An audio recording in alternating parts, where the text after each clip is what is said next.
आपको गौर से सुनिएगा आप लोग सब लोग। कुरान मजीद में सबसे लंबी आयत न तौहीद के बारे में है, न शिर्क के बारे में है, न नमाज के बारे में है, न रोजा के बारे में है, न ज़कात के बारे में है, न हज के बारे में है, न रफ़ाइदैन के बारे में है, न सीने पर हाथ बांधने के बारे में। उसके बारे में तो कुरान की आयत है ही नहीं। अरे जल्दी मान भी गए सब। अरे जब पूरी एनर्जी मौलवी साहब इसी पर लगाते हैं तो सबसे लंबी आयत होनी चाहिए ना भाई। पूरे कुरान मजीद में सबसे लंबी आयत कौन सी है? अरे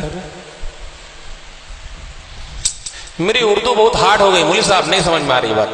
पूरे कुरान मजीद में तौहीद वाली आयत लंबी नहीं है, शिर्क वाली आयत लंबी नहीं है। सबसे लंबी आयत लेन देन के बारे में है और उसको लिखने के बारे में है। पूरे एक पेज एक सफा की आयत है पूरा, कि जब लेन देन करो तो उसको लिख लो। कितने लोग लेन देन करते हैं तो उसको लिख लेते हैं। अरे भाई से लेंगे तो लिख लेंगे, अब्बा से लेंगे तो लिख लेंगे, रिश्तेदार से लेंगे तो लिख लेंगे। कितने लोग तो बताते ही नहीं है। तो जब मर जाएंगे तो कैसे जनाजे की नमाज हो सकती क्या? पूरे कुरान मजीद में सबसे लंबी आयत है लिखने के बारे में। जब लेन देन करो, कर्जा लो या दो, उसको लिख लिया करो, गवाह भी रखो।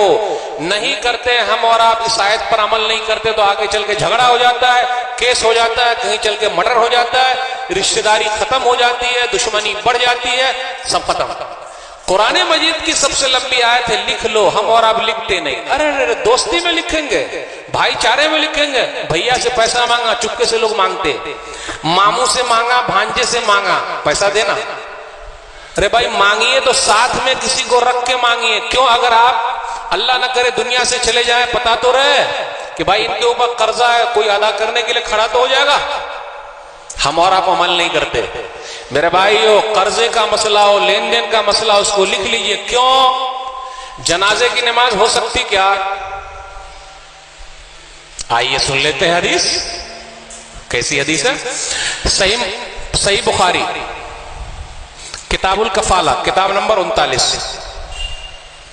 हदीस नंबर 2295। बहुत नाराज है आज हमसे। देखिए तो हदीस नंबर 2295। सलमा बिन अकवा रज़ियल्लाहु ताला अन्हु कहते हैं कि एक जनाजा लाया गया। गौर से सुनिएगा। नबी सल्लल्लाहु अलैहि वसल्लम ने फरमाया हल अलैहि मिन दैनिन।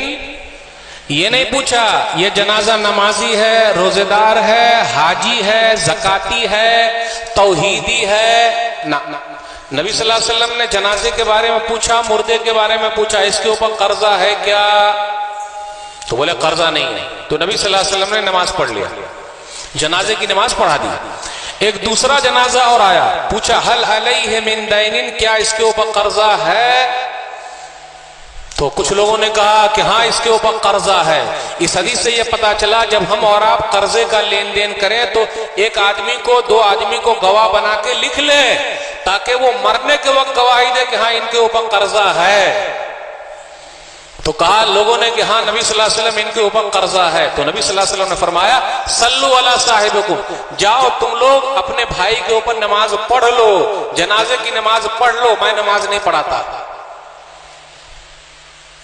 मैं नमाज नहीं पढ़ाता, इसके ऊपर कर्जा है। आजकल हम और आप कर्जा ले रहे हैं, किसके लिए ले रहे हैं? बेटुआ के लिए ले रहे हैं, बेहतरीन घर बनाने के लिए ले रहे हैं। आइए एक अहम मामला समझा दूं। आइए एक अहम मामला समझा दूं, किताबों के जरिए, वाकयात के जरिए। एक आदमी भागता हुआ आया, बोले 45 लाख। गौर से सुनिएगा, 45 लाख। जनाजा तैयार है, नमाज हो गई है, दफन करना है। बोले 45 लाख। गौर से सुनिएगा जरा, 45 लाख।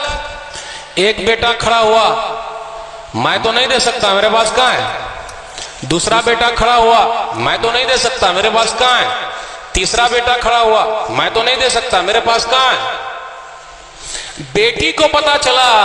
हम और आप बेटी के बारे में क्या कहते हैं? ये मोटा माल नहीं है, बेटी ही काम आती है। याद रखिएगा गौर से, बेटी काम आती। बेटी को पता चला कि बाबा की लाश को एक आदमी दफन नहीं होने दे रहा है। बोले नहीं, तो वो भागती हुई आई और 15 लाख का जेवर लेके आ गई।